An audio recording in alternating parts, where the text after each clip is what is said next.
কমিশনের আইনকে রিপিল করে দিচ্ছে, গুম প্রতিরোধ প্রতিকার অধ্যাদেশকে রিপিল করে দিচ্ছে, সুপ্রিম কোর্টের বিচারক নিয়োগ অধ্যাদেশকে রিপিল করে দিচ্ছে, সুপ্রিম কোর্ট থেকে পৃথক বিচার বিভাগীয় সচিবালয়ের সামনে সরকার ইচ্ছা পোষণ করিলে শব্দযোগ করে দিচ্ছে, ব্যাংক রেজলিউশন অর্ডিন্যান্স বাদ করে দিচ্ছে।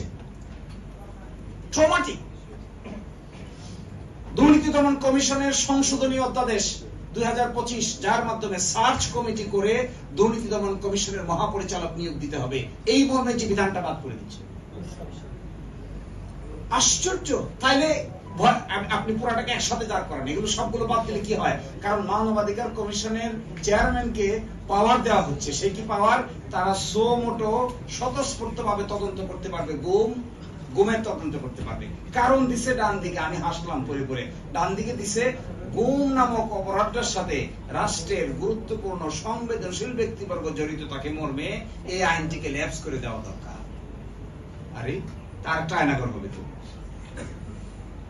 জাতীয় নোটে লিখছে সাইডে, জাতীয় মানবাধিকার কমিশনের প্রধান যিনি থাকবেন তাকে সরাইতে গেলে সুপ্রিম জুডিশিয়াল কাউন্সিলের সিস্টেম অনুযায়ী সরাইতে হবে, কাউকে হায়ার কাউকে ফায়ার করা যাবে না।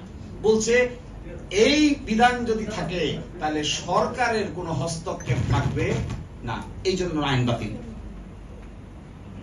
দুর্নীতি দমন কমিশন বাতিল, মানবাধিকার কমিশন বাতিল, গুম কমিশন বাতিল, গুম প্রতিকার প্রতিরোধ অধ্যাদেশ বাতিল, সুপ্রিম কোর্ট সচিবালয় অধ্যাদেশ আন্ডার সাবসার্ভিয়েন্ট, সুপ্রিম কোর্টের বিচারক নিয়োগ অধ্যাদেশ নাই, আছে কি?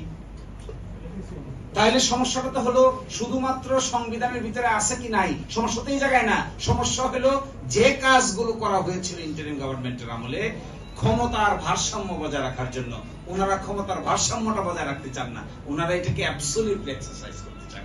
আসল কথাটা হলো ফলে এটা খুবই পেইনফুল আমাদের জন্য, ট্রমাটিক।